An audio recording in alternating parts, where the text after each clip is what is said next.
Welcome, everyone. I am Andrew Fizakis, the Night Sky Guy, here for Astronomers Without Borders, and we are really into Global Astronomy Month 2023, all month long. All throughout April, we've got events celebrating the night sky, humanity's connection to the heavens above. I'm so happy you could all join me. Please put into the comments where you're watching today from, wherever you are around the world. We'd love to see you chiming in and letting us know where you are located in this big blue marble we call Earth that we all live on. Global Astronomy Month, this is the 14th edition of the world's largest astronomical celebration. And it is going strong. We've had a number of events. We've got live streams, observations through telescopes, through photographs. We've got star parties everywhere. And we've got, of course, our Global Astronomy Month GAM 2023 calendar on our website. It's easy to find. It's gam-awb.org, or you can just go to astronomerswithoutborders.org and follow the links to Global Astronomy Month, and you'll see all listing of all the different events that are being held around the world. And if you are holding an event, any kind of astronomical event, maybe it's a live stream through a telescope, or perhaps it's a lecture that you're giving, a presentation, a star party, we'd love for you to add that event into our calendar, our official calendar. That way, folks everywhere around the world know exactly what you're up to in your part of the world. And of course, it's all for free. You just simply register and it gets popped up onto our calendar. It's very easy. All the instructions are right there on our website, astronomerswithoutborders.org. We'll be putting in a link to our GAM calendar and the registration on the comments section below. And a big welcome to everyone, whether you're watching on YouTube, Facebook, or Twitter. Thanks so much for being here. Well, today's event, we are, of course, in the midst of International, of course, Dark Sky Week. This is where, of course, the globe celebrates. We raise awareness. IDA, International Dark Sky Association, has created this wonderful week-long celebration of the night sky in terms of looking at how we can help preserve that and conserve that sky from light pollution, of course, which is spreading far and wide lately and is really cutting off our connection to the cosmos. Most of us live within cities, and we cannot really see most of those stars because of all the artificial light that humans are outputting around the world. And there's so much more to the night sky and our connection to that, especially in what humans output across the electromagnetic spectrum, really. And it goes way beyond light. Now, today, we've got a special guest where we'll be talking about just that. Perfect timing for International Dark Sky Week. My guest is Dr. Kelly Blumenthal. She is the Deputy Director of OAO, which is the Office for Astronomy Outreach that is part of the International Astronomical Union. I'm going to bring in Kelly right now to the show. And here we go. Hello, Kelly. Nice of you to join us. Hey, where are you joining us from today? I live in Mitaka in Tokyo, in Japan. Wow. All right. So what is it like? It's 8:00 p.m. for me in Montreal, Canada. What time is it for you? Hopefully It it's is not. 9 a.m. Oh, good. Okay. That's civilized. That's civilized time. Good. Okay. I was worried that it might be like 4 o'clock in the morning or something. So we're doing okay then. Yes, this time around. Well, it's so wonderful for you to join us, Kelly. We've been talking, you and I, for a number of months, planning some interesting things and brainstorming about different kinds of events. And here at AWB, we're learn so much about what AOA is about and what a lot of the wonderful things you guys are doing. Maybe you can explain to folks, first off, what OAO is all about. Yeah, absolutely. So the OAO is the Office for Astronomy Outreach, and it's one of a few offices that are operated by the International Astronomical Union. There's the Office for Astronomy of Astronomy for Education, the Office of Astronomy for Development, the Office of Young Astronomers, and then there's also the Center for the Protection of the Dark and Quiet Sky from Satellite Constellation Interference, which is a new center that was organized last year. That is very relevant and very much related to everything that we do with dark and quiet skies at the OAO. But the OAO itself was a joint venture, is a joint venture between the National Astronomical Observatory of Japan and the IAU. And it was started in 2012, and we just celebrated our 10-year anniversary. And so, you know, the OAO, we try to just bring astronomy to everyone, and we do that in a number of different ways, through access to information, to international communication and international cooperation. Um, and we do have a network of organizers, much like your national coordinators. They are our national outreach coordinators, and they are spread across the world. We have about 130 countries represented, with about 300 people, more than 300 people in total, who are working on those teams to bring astronomy into their communities. So it's a really great group of people to work with, and to work for. So I consider myself very lucky. That's fantastic. So it really truly is international, and it sounds rings very familiar to us here at AWB, and bringing everyone together through astronomy. And you know, we've found here at AWB definitely that astronomy has that power to bring people together, doesn't it? I mean, you guys must be hearing the same message, right? Yeah, absolutely. And I think that's something that all of the offices at the IAU are really trying to leverage, is that astronomy is really like a connecting force between so many different things in education and development, in human health and well-being. There's so many different aspects that astronomy can touch and really improve people's lives. Definitely. And by the way, folks, we if you look in the comments section, we've got the website for OAO up there for you guys, and you can check out everything that OAO is doing overall. Lots of good stuff around the world. And Kelly, you're here today to talk about that's very specific, and that's tied into this what we're celebrating, you know, Dark Sky Week this week. So I think it's very timely. OAO's Dark and Quiet Skies project that's coming up actually throughout the whole month of May. Is that right? Yes, yeah, it's the whole month of May, So that's centered around the International Day of Light. and we're gonna have this presentation here. I thought we'd show you could explain to folks what this is all about.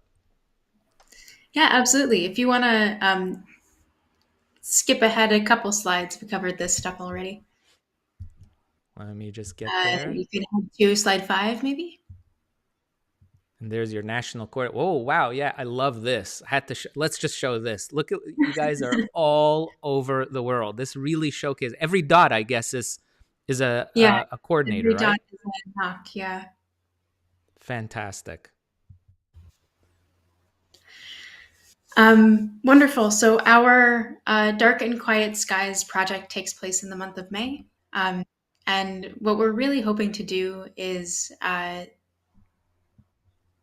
improve people's awareness of the need to preserve dark and quiet skies, really understanding the impact it has on human health, and human culture and heritage, the health of our ecosystems, and then also, of course, astronomy research, because the IAU is a professional astronomical institution.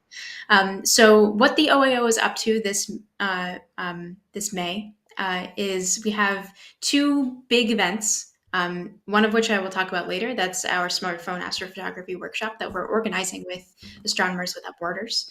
And the other is our seminar on dark sky protection. Um, and then we have some ongoing activities. So these are things that'll be open from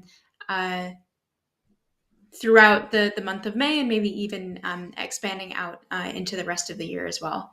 And if you can go to the next slide, I can maybe give a little bit more details about each one of these. So our seminar is going to be on the cultural relevance of dark and quiet skies protection. So we had a seminar that we did last year that was actually really successful.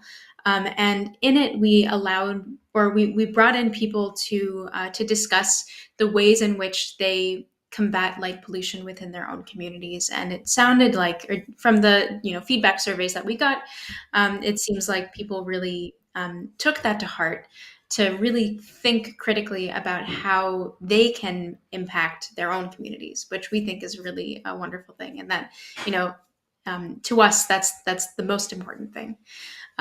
So this seminar will have a slightly different focus, and it's talking about the importance of dark and quiet sky protection for cultural heritage, for indigenous communities, and communities around the world. So we have a number of different speakers who are going to be joining us. Dwayne Hamacher, who will be talking about the kind of existential threat that light pollution poses to indigenous communities, particularly in Australia. Masaki Hiramatsu-san, he's going to be speaking about light pollution not only in the visible spectrum, but also in the radio spectrum, which is not something that's typically discussed when we're talking about light pollution. Manuel Grigon, who's our National Outreach Coordinator for the Dominican Republic, is going to be talking about his work that he's been doing in his communities. Aparna Venkatasan is going to be talking about the work that she's been doing on a global scale with Indigenous communities, talking about how satellite constellation interference kind of creates this interference with our kind of global perspective and using space as a global commons. Laia Osborne is a representative from an organization based in the United States that's called Light Justice. And that Laia is going to be talking about all the work that they've been doing in trying to promote responsible lighting for their communities in I believe Cambridge, Massachusetts is where they're based, and we might have some others, but it's still something to be seen. So next we have our Global Light Pollution Initiative Survey. And that's just basically trying to gather information about the various things that you all have been doing around the world to convert or to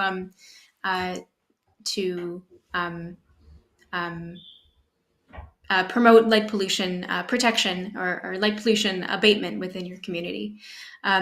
We also have our Dark and Quiet Sky Protector Pledge, which really asks the question, what will you do in your community to protect our dark and quiet sky? And in return, what we're going to give you is an email template that you can use to contact your legislatures or your community leaders to try and get them learning about and starting a conversation around light pollution.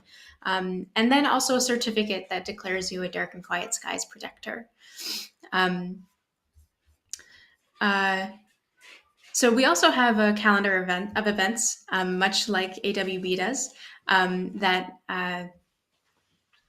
we would love for you to engage with as well.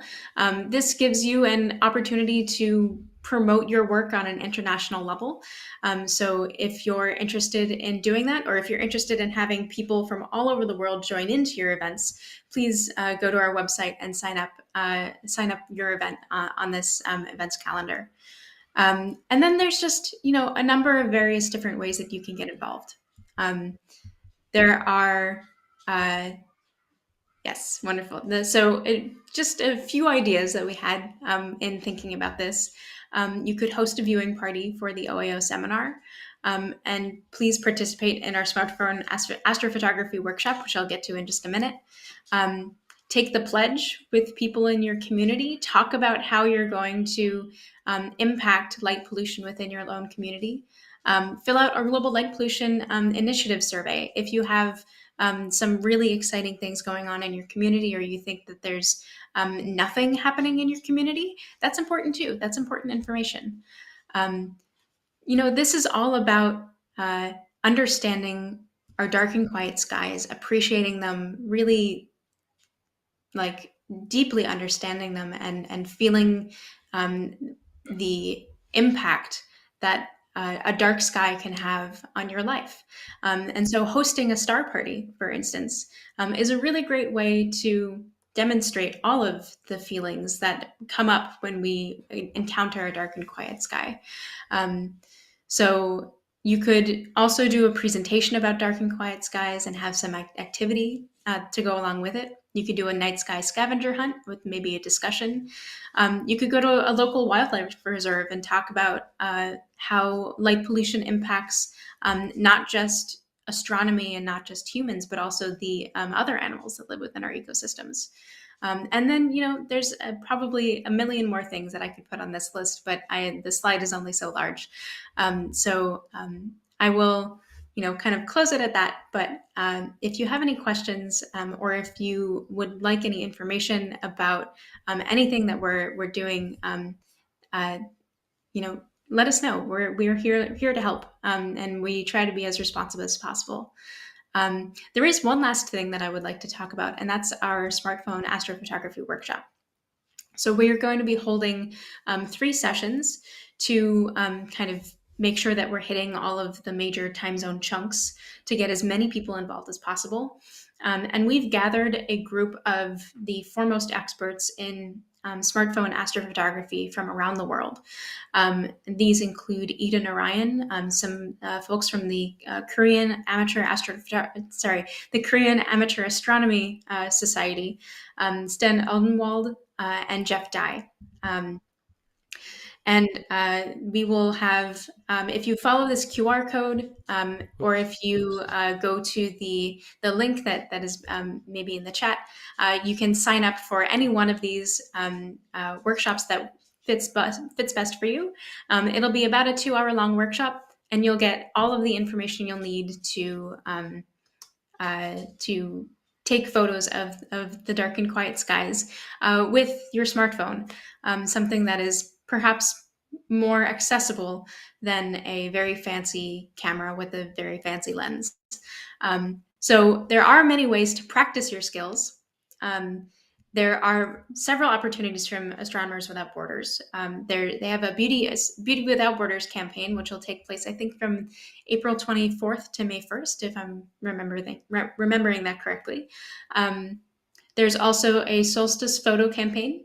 And then the various observing events. Anytime there's an observing event, you can take your phone out and try to take a really great picture of that object with your phone, and please share it with us, with the OAO, and of course, I think AWB would be thrilled to have your photos of that.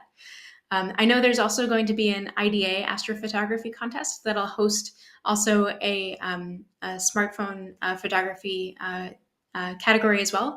And then the IAU Office of Astronomy for Education is also hosting its own astrophotography contest. That'll be launched soon. And that'll have a category within the contest specifically for smartphone astrophotography. And we'll select 6 winners, and each of those winners will get €100. And there will be as many honorable mentions as people want to be listed as an honorable mention.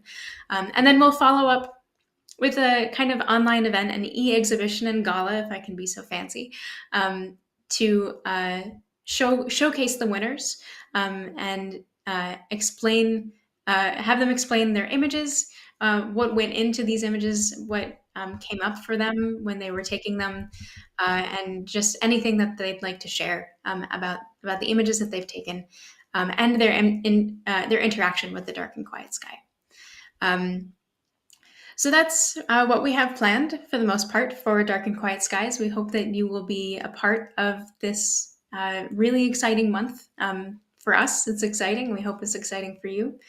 Yeah, thank you so much for having me here. Oh, it's a pleasure, Kelly. I wanted to mention quickly that we've placed links to all the web pages. So, for instance, we've placed the link to the pledge that you were talking about, the commitment that folks can make to preserve their own dark and quiet skies. So people can find that pledge form a link in the comments. Also, the astrophotography webinar, that workshop is actually really exciting for us here, as you mentioned, Kelly. Definitely, we have observing events throughout the year, and that is something that we cherish so much at AWB because it really brings home that whole motto we have of one people, one sky, right? And people, a lot of the can see these events. They're simple. Most of them are very simple to see just with the naked eye or with binoculars to enjoy, like a conjunction between the moon and a planet. Others are more vast, like the Milky Way. We will have a Milky Way Star Festival later this year. And part of these observing events, we would like people to snap a photo of this and share it with us with using their smartphone. And let's be honest, Kelly, smartphones are right. They're like everywhere. That's probably the one digital device that most of us share. And and it includes a camera, and they're pretty good cameras now, right? They're pretty neat cameras, and you can take some pretty cool photos with it. And so we'd love to, with this workshop, is to give you the tools and train you how to use the the the camera that you have with you. That's the one that you're going to use, the one that's in your pocket, ready to go. And we'll have all these observing campaigns where you'll have a chance to snap a photo. And this workshop in beginning of May is a fantastic opportunity to really get acquainted with how to really make the most out of the camera that you have on your phone. And it doesn't matter if it's an Android or it's an iOS Apple phone. It's something that you can use, and the lenses and cameras are now at a level where you can really capture the moon nicely, the planets, stars, even the Milky Way, believe it or not, can be captured with nothing more than a smartphone. And I think this workshop is just going to be a fantastic opportunity to get everyone, really excited about snapping those pictures of the cosmos. Yeah, I hope so. And I would like to stress also that we're really focusing on zero cost, or as close to zero cost as possible, ways to not only take these images, but also manipulate them and process them.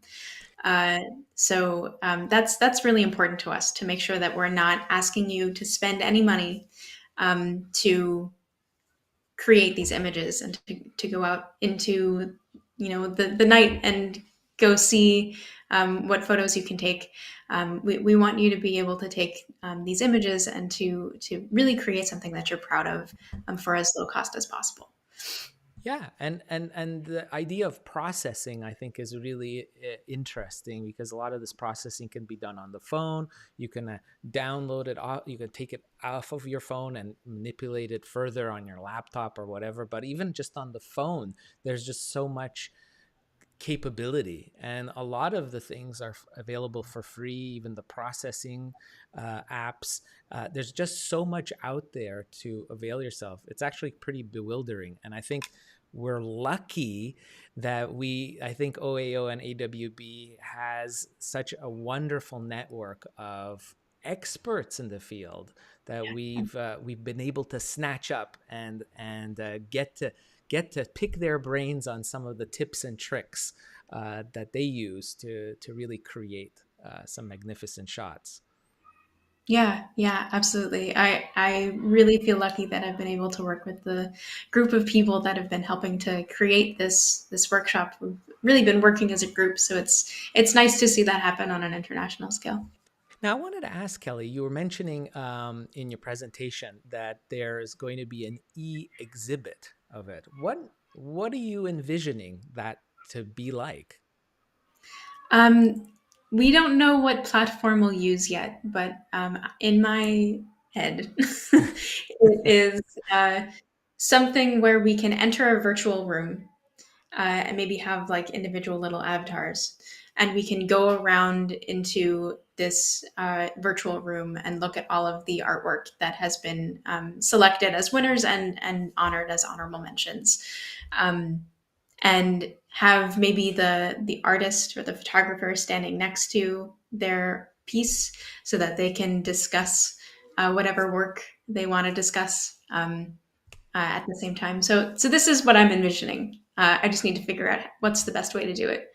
Um, Yeah. Oh man, that was going to be exciting. I love to see that. See what. So, folks out there, get your smartphones ready, start practicing, and look for at the link we have in the comment section where you can sign up and register for this smartphone workshop that the OAO and AWB are jointly collaborated on this, and it's a wonderful opportunity to, I guess, up your game and take some really magnificent shots of your sky wherever you are. There's just, it's, the possibilities are endless, and it's so much fun once you catch that bug. I tell you guys, I've been doing it with my phone for a number of years. It's like you just start snapping away and you're taking different frames. It's great to frame in like mountains, lakes, trees, your family. There's just so many things that you can do. And what's great is that it's going to look different. Even if we take photographs of the same event in the sky, because we all live in different parts of the world, it's going to look different, right? So it's really yeah. cool. So really exciting. And of course, the dark and quiet skies, I think that is really exciting. And Kelly, just quickly, before I let you go, the idea of quiet skies, dark, I just want you to maybe like explain a little bit the idea. Dark, I get. I mean, I think we all get that, with the artificial light pollution, turning down lights that we have. But what about quiet again? That was, you were mentioning about satellites as well involved in that?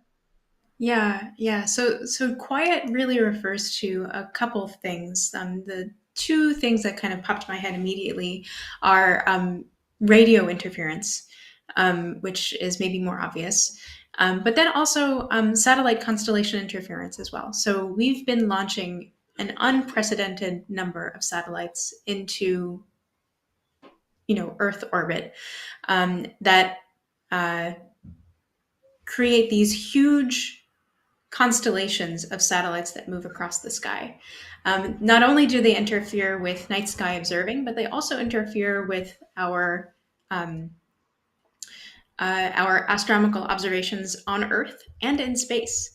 There was an article that I read recently showing an image from Hubble where there was a satellite streak in a Hubble image, which just kind of broke my heart a little bit.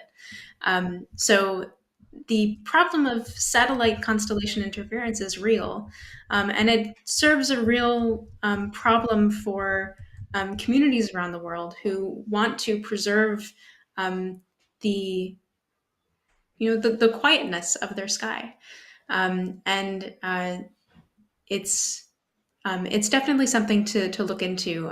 If you're interested in learning about it, the Center for the Protection of the Dark and Quiet Sky from Satellite Interference, Satellite Constellation Interference, has a lot of really great resources. They are organized into a number of different hubs, including community engagement, policy,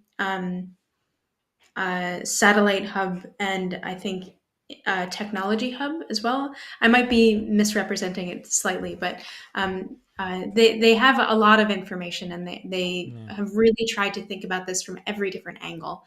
So if you're worried about this problem, if you're confused about what this kind of quiet skies means, then I really suggest you go look that up. Yeah, you were mentioning about the Hubble. While you were just saying, I just talking about that, I Googled it a little bit. I found on earthsky.org, for instance, has an article about that. Let me see if I can. Let me see if I can get that on here.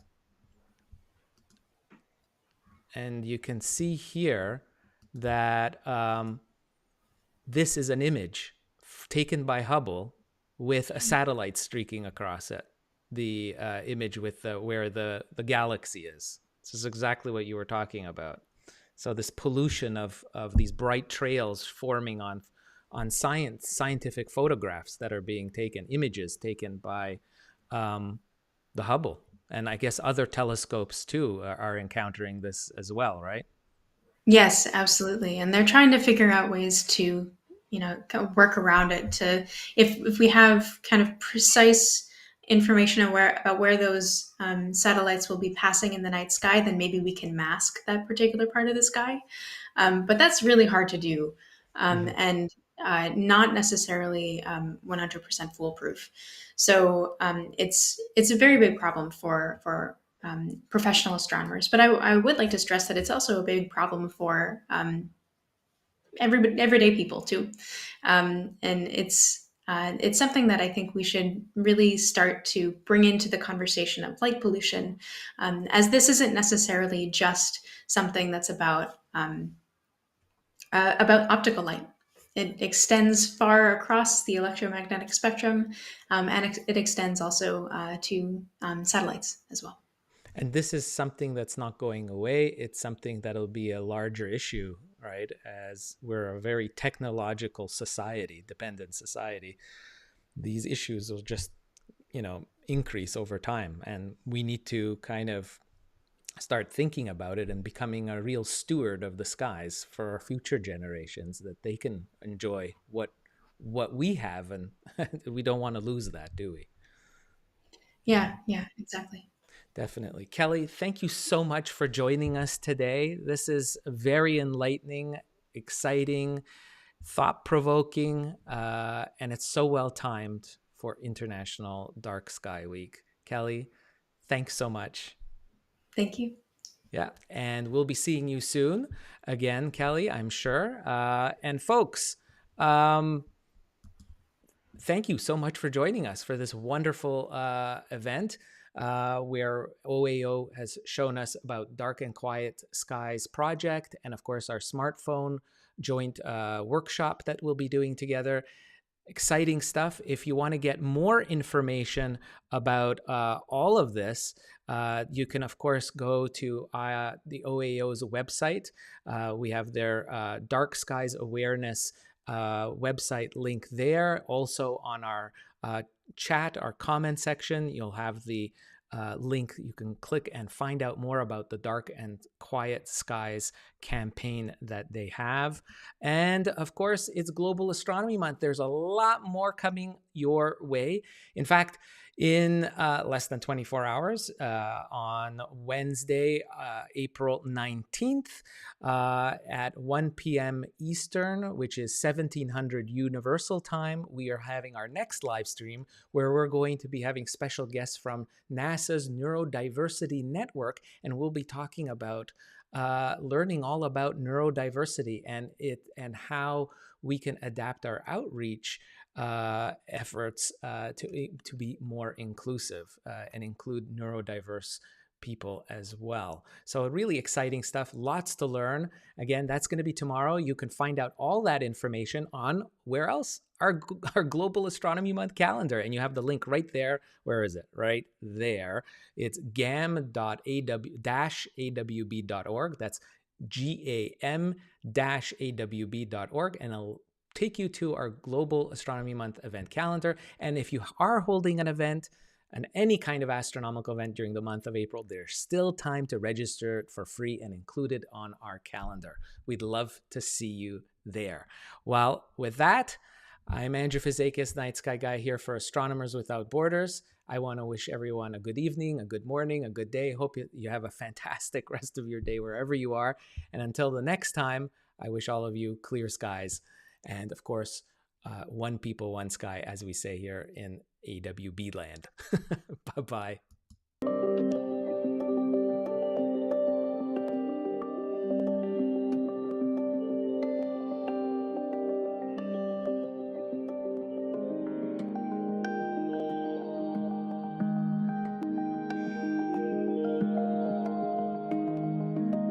从蓝色的小点到远方的恒星，我们是同一群人，拥有同一片天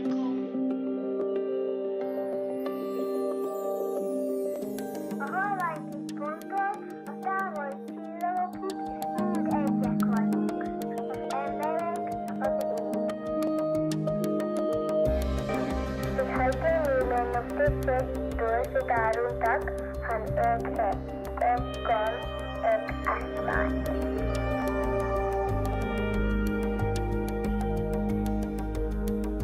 From the pale blue dot to the distant stars, we are one. One people, one sky.